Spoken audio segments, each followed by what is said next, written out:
Hi, I'm Kylie. You know how the youngest siblings are usually the favorite, spoiled ones in the family? Well, my story is the complete opposite. That is, until I made a fortune and they suddenly started worshiping me. But what I did next left them shook. I came into this world on a beautiful summer evening, an adorable little cutie weighing 10 pounds. Everyone gathered around to catch the first glimpse of me, and no one looked really happy. You see, I was born 18 years after my older twin sisters, Sally and Mandy. Just when my parents thought it wasn't even possible to have any more kids, I came along. Within the first week of bringing me home, my parents were at their wits' ends. I'm trying to sleep. Can't you get her to be quiet? Can't you see that I'm trying? I'm too old for this.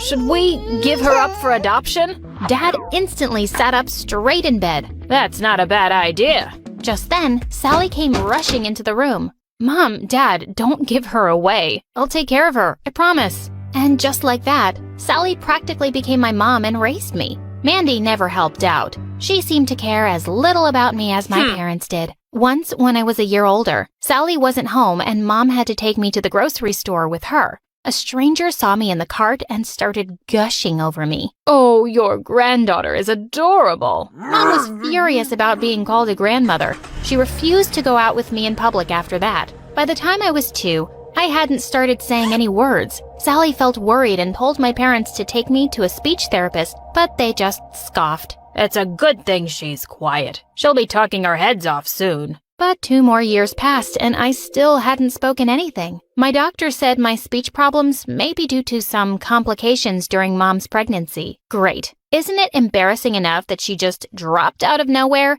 and now she's too dumb to speak? I wasn't too dumb to understand Mandy's mean words. Later that night, I snuck into her room and threw all her precious makeup in the toilet. Her screams the next morning made my day.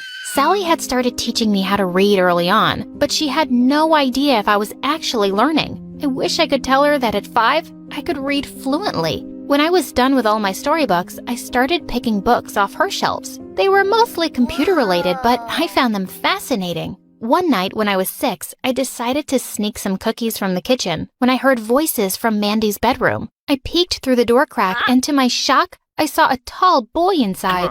Ah! There's a thief in Mandy's room! And seconds later, everyone had come running and were staring at me. Oh my God, Kylie, was that you? I can't believe you can talk. Then Sally turned to Mandy angrily. Gosh, you know you can't bring your stupid boys here. We have a kid in the house. I'm not letting this little brat rule my life like she rules yours. I'm moving out. And with that, Mandy packed her things and left with her boyfriend. Sally got me admitted to school soon after, and I loved it. And once I started talking, there was no stopping me. My parents both started wearing earplugs, but Sally loved listening to me. My teacher said I use really big words, but I'm a big girl with a big brain and big ideas. I have to use big words to express them, right? When I was in the 6th grade, the school called the kids' moms to talk about their careers on Mother's Day. And of course, Sally came. I felt so proud as she told everyone all about being a computer engineer. But when we were walking home, she turned to me with tears in her eyes. I have some news, kiddo. I got a really good job in another city, and I have to move. It was one of the saddest days of my life when I watched Sally leave.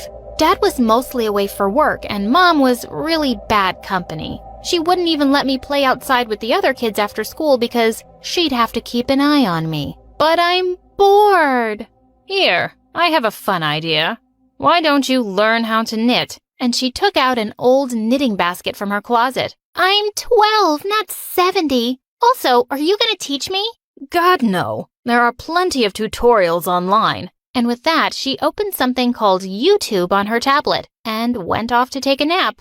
Surprisingly, it turned out that knitting was quite fun. I learned the basic knots first, and then moved to the more advanced lessons. By the end of the month, I'd knit scarves for both my parents, who said they would never wear something so ugly. I still enjoyed it and kept learning. And even better, I discovered all sorts of videos related to computers and software and app making. And I was hooked. But one day, the worst possible thing in the world happened. I was trying to open YouTube, but the page just kept giving an error. And then I heard on the news that YouTube was banned across the country. I was horrified.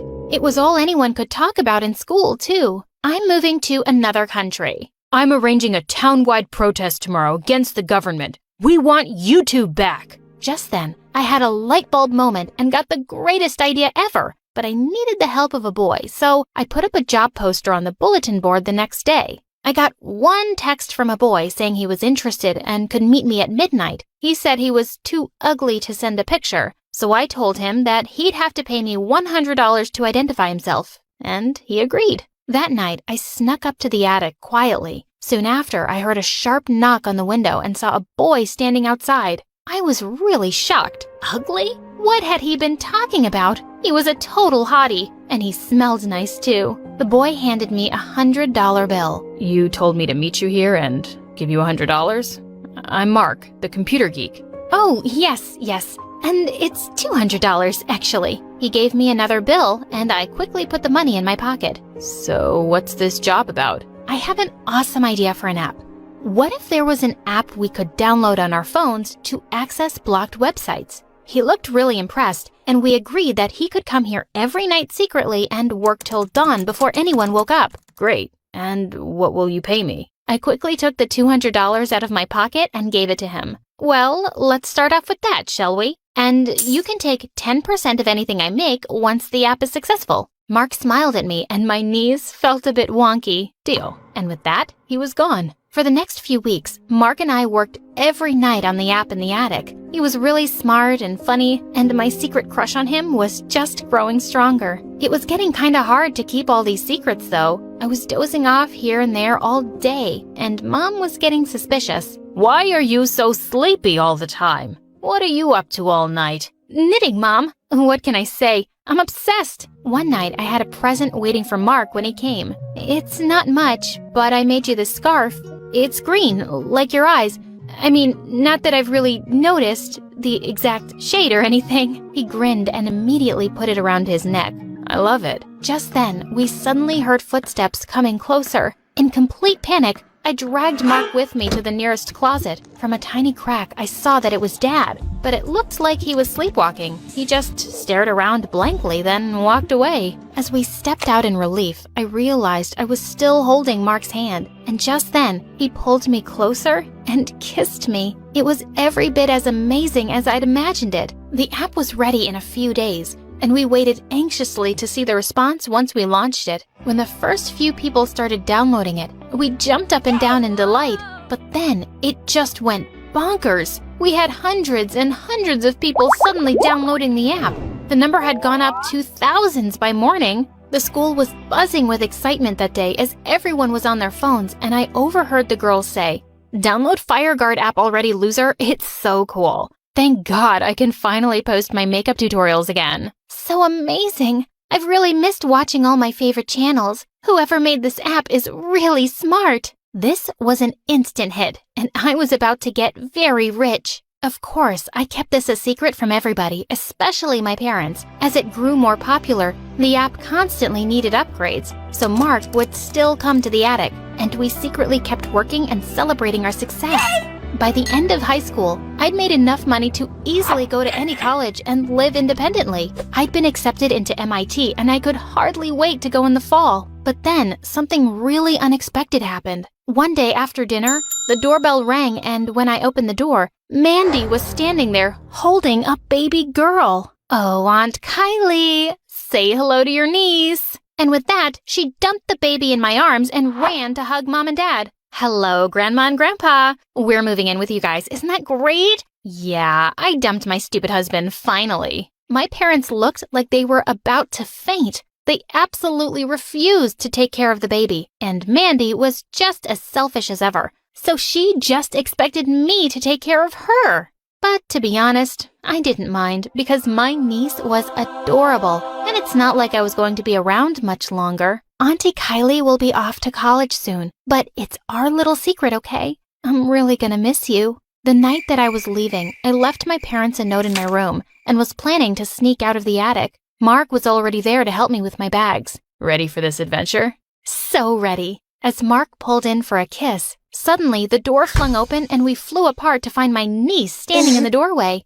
Annie, Kylie is here! And to my horror, Mandy walked in right behind her with an evil smirk. Gosh, don't you know you can't bring stupid boys here? We have a kid in the house. Wait till I tell Mom and Dad. Tell us what? And they were both behind us. God, was the entire house awake today? Where do you think you're going, Kylie? And who's this boy? Mom? Dad? I'm leaving because I've been accepted at MIT. They all stared at me for a minute and then burst out laughing. Yeah, right. As if you're smart enough to get in there. It took you 5 years to start talking, remember? And who do you think is going to pay for college anyway? You think we've been saving for that? I felt really mad, and I couldn't keep it in any longer. I whipped out my college acceptance letter and waved it in their faces. I did get in, and I don't need your money. I came up with the idea of the FireGuard app, and Mark helped me develop it. And it changed a lot of people's lives, and I'm rich enough to never need a cent from you ever again. Suddenly, both my parents were hugging me and smothering me with kisses, saying they always knew I was special. I pushed them away. Save it, guys. You've always acted like I'm a burden and never really loved me. Well, I'm finally out of your hair now. I gave my niece a kiss, and with that, I walked away for good. I'm studying at MIT now with Mark, and it's the happiest I've ever been.